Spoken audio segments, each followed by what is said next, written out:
Nobody wants to hear anything from your new album. Like watching his shows. I think it's quite fun, and I enjoy watching him. Yes, I performing. enjoy watching him, but his voice is... He moved like fire, but listened like a monk. For over 6 decades, Mick Jagger has been rock and roll's greatest showman. I can't compete. The strut, the lips, the voice that could seduce and snarl in the same breath. But beneath the swagger lived something quieter. A student, a collector of sound, a man who never stopped paying attention. Mick did not invent rock and roll. He absorbed it. Rock and roll's gotten to such a weird thing now because so many people analysing it. And he learned from the bluesmen, the poets, the rebels who came before. He studied their records like sacred texts. He borrowed their fire and made it his own. And through it all, he remained a fan, not just of his own legend, but of the music that built him. These 7 albums were not just favorites, they were teachers. Each one carved a piece of his soul, shaped his voice, sharpened his instincts. From the raw electricity of Chicago blues to the polished rebellion of punk, these records whispered truths that stadiums could never shout. His record, in a way, where this record was made all in a room with the musicians in the room. You know, so we're all in the room, Ronnie, me. Mick Jagger became an icon, but these albums made him human first. Here are the 7 rock albums Mick called essential, and the quiet reasons why they mattered. 7. After School Session. Before Mick, there was Chuck. And without Chuck, there might never have been a Rolling Stone. Back in the classroom, open your books. Gee, but the teacher don't know how mean she looks. Released in 1957, After School Session was not just an album. It was a blueprint. Chuck Berry did something no one else had done. He made the guitar tell stories. He turned 3 chords into poetry. He sang about cars and girls and teenage rebellion, but underneath, he was documenting a generation waking up. Mick heard it, and everything changed. He was just a kid in Dartford, dreaming small. Then Chuck Berry's voice came through the radio like lightning. It was not just the sound, it was the attitude, the confidence, the way Chuck owned every note without apology. Mick once said, "Chuck taught me that rock and roll was not about being perfect." I like his voice. It's a funny Yes. voice, you know, it's Yeah. like a voice that's never been one of the great tenors of... It was about being present. That lesson never left him. Tracks like School Days and Too Much Monkey Business were not polished. They were alive. The guitar riffs cut sharp and clean. The lyrics moved fast, packed with detail and wit. Chuck did not waste a single word. He wrote like a man who knew time was short and stories were long. Mick absorbed that economy, that sharpness, that refusal to bore anyone, ever. Berry was a showman too. He did the duck walk. He grinned at danger. He made performance look like freedom. Mick watched and learned, not to copy, but to understand. Rock and roll was not just sound. It was a movement. It was a theater. And Chuck Berry was the first actor on a stage that would never go dark. 6.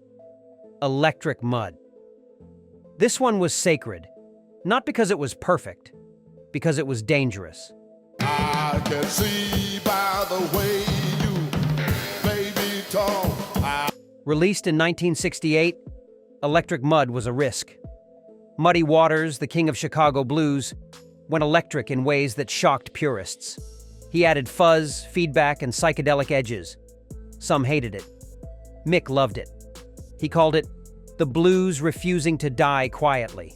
Different approach, different feeling of entertainment. You know, it's a different kind of entertainment than the kind of pop singers that...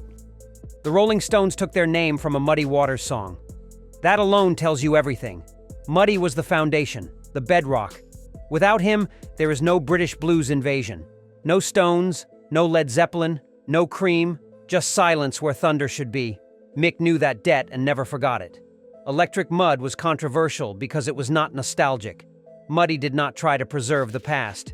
He dragged it into the present, kicking and screaming. The guitars were loud and distorted. The rhythms were hypnotic and heavy. It sounded like the blues had been set on fire. And for Mick, who had just released Beggar's Banquet, that fearlessness mattered.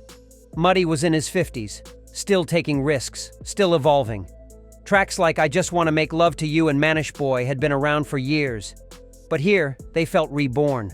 Rougher, rawer. Electric Mud proved that tradition did not mean stagnation. It meant survival. Mick understood that you could honor the past without living in it. You could respect the blues and still make it scream. 5. Revolver. They were not enemies, they were mirrors. When Revolver dropped in 1966, Can laugh about, I feel good in a special way. the Beatles were no longer just a pop band. They had become architects of sound. And Mick, competitive to his core, paid attention. He did not resent their genius. He respected it. Who are the greatest, the Stones or the Beatles? I don't care. No? I think it's an irrelevant question. Yeah. And respect, for Mick, always meant one thing: raise your game. Revolver was a turning point. The Beatles stopped chasing the crowd and started chasing the impossible. Eleanor Rigby had no guitars. Tomorrow Never Knows sounded like a prayer from another dimension. The Taxman had a bite, for no one had heartbreak. Every song took a risk. Mick once said, "They made us all look lazy." And that was good for everyone. The Stones and the Beatles pushed each other without ever saying so. When the Beatles released Rubber Soul, the Stones answered with Aftermath. When the Beatles gave the world Sgt. Pepper's, the Stones delivered their Satanic Majesty's Request. And when Revolver proved that rock could be art, the Stones sharpened their edge, not to copy, but to compete. What Mick admired most was the fearlessness. The Beatles were the biggest band in the world, and they still experimented, they still reached. Revolver was proof that success did not mean safety. It meant freedom to fail. And for Mick, that was the greatest lesson. Do not give the audience what they expect. Give them what they did not know they needed. 4. Live at the Apollo. This was the sermon. Released in 1963, Live at the Apollo was not just a concert recording. It was a religious experience captured on vinyl.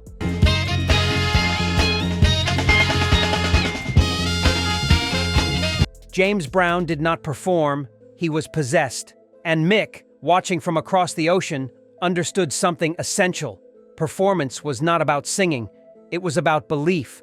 Mick had rhythm, he had charisma. But James Brown had something else. Discipline, precision, control disguised as chaos. Every move was rehearsed, every scream was calculated, and yet it felt like spontaneous combustion. Mick studied that paradox. He learned that great performance was not wild. It was surgical. It was knowing exactly when to explode and when to hold back. Live at the Apollo opens with an introduction that feels like a coronation. The crowd is already screaming before James even appears. And when he does not waste a second. Lost Someone stretches for over 10 minutes. It builds and breaks and builds again. James collapses. The cape comes out. He recovers. The audience loses their minds. Mick watched that and thought, this is theater. James Brown taught Mick that the stage was sacred ground. You did not walk on it casually. You did not phone it in. Every night was the last night. Every show was the only show. That work ethic, that relentless commitment became Mick's religion. He carried it into every Rolling Stones concert for the next 60 years. 3. Highway 61. Revisited Dylan did not just write songs, he rewired the brain. He's gonna say that way down Highway 61.